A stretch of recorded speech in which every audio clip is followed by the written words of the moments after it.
નમસ્કાર દર્શક મિત્રો, સેવા સમાજ ન્યૂઝમાં આપનું હાર્દિક સ્વાગત છે। મકરપુરા જીઆઈડીસી એસટી ડેપો સામે ભયજનક ભૂવો, કોંગ્રેસ દ્વારા જોરદાર વિરોધ, બેદરકાર અધિકારીઓ સામે કાર્યવાહીની માંગ।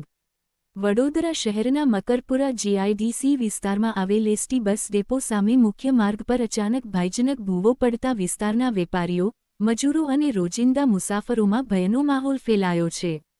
ઉદ્યોગ વિસ્તારનો આ વ્યસ્ત માર્ગ હોવાને કારણે મોટા વાહનો અને એસટી બસોની અવરજવર સતત રહે છે, ત્યારે આ પ્રકારની બેદરકારી ભરેલી કામગીરીને લઈ તંત્ર પર સવાલો ઊભા થયા છે। આ ઘટનાને લઈને વડોદરા સિટી કોંગ્રેસ કમિટીના અનુસૂચિત જાતિ સેલના ચેરમેન મહેશભાઈ સોલંકી દ્વારા તાત્કાલિક સ્થળ પર પહોંચી પરિસ્થિતિની મુલાકાત લેવામાં આવી હતી। તેમણે રોડ પ્રોજેક્ટ હેઠળ થયેલી કામગીરીમાં થયેલી બેદરકારી માટે જવાબદાર અધિકારીઓ સામે કડક કાર્યવાહી કરવાની માંગ સાથે જોરદાર વિરોધ પ્રદર્શન કર્યું હતું। મહેશભાઈ સોલંકીએ આક્ષેપ કર્યો કે રોડ નિર્માણ દરમિયાન ગુણવત્તાનો અભાવ, યોગ્ય દેખરેખનો અભાવ અને કોન્ટ્રાક્ટરોને છૂટછાટ આપવાના કારણે આ પ્રકારની જોખમી પરિસ્થિતિ સર્જાઈ છે।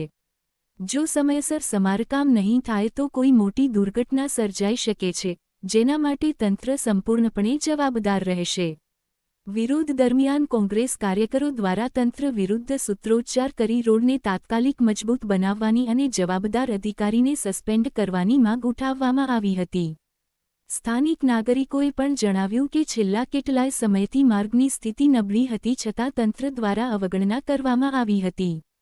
હાલ તંત્ર દ્વારા ભૂવો પૂરવાની કામગીરી હાથ ધરવામાં આવી હોવાના સંકેતો મળી રહ્યા છે, પરંતુ લોકોમાં પ્રશ્ન છે કે આવી ઘટના ફરી ન બને તે માટે કઈ સ્થાયી કાર્યવાહી કરવામાં આવશે।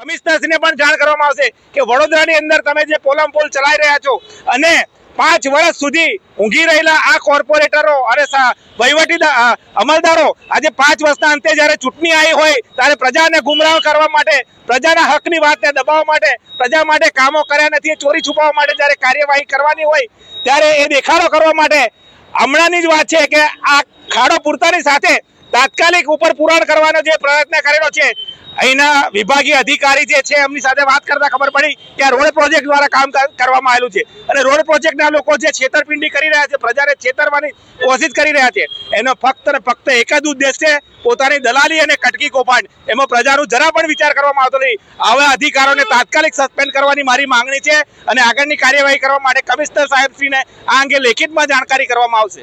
અહીંના રહીશો દ્વારા કહેવામાં આવ્યું હતું કે અગાઉ પણ અમે મહાનગરપાલિકાના જે કર્મચારી જે રોડ રસ્તાના જે કામગીરી માટે આવ્યા હતા તેમને જણાવવામાં આવ્યું હતું કે ગોતાજીનો કૂવો છે। ચોક્કસથી આ ગાયકવાડી શાસનની જગ્યા છે અને આ ગાયકવાડી શાસન દરમિયાનમાં અહીંના સ્થાનિક રહીશોને જ્યારે આ જગ્યા આપવામાં આવી હોય ત્યારે બાજુમાં આવેલી આ બાબત વિશે જેના જે વડીલો હોય એ લોકોને ખબર છે, એ બાબતની જાણકારી આપી છે। આમ છતાં પણ જે સત્તાના નશામાં મદ હોય એવા વહીવટી અમલદાર હોય કે કોન્ટ્રાક્ટર હોય એ કોઈનું સાંભળવા તૈયાર નથી, પોતાની મનમાની ચલાવી રહેલા છે। એનો પણ આ એક ઉત્તમ દાખલો છે। મહેશ સોલંકી, ચેરમેન અનુસૂચિત જાતિ, વડોદરા શહેર કોંગ્રેસ।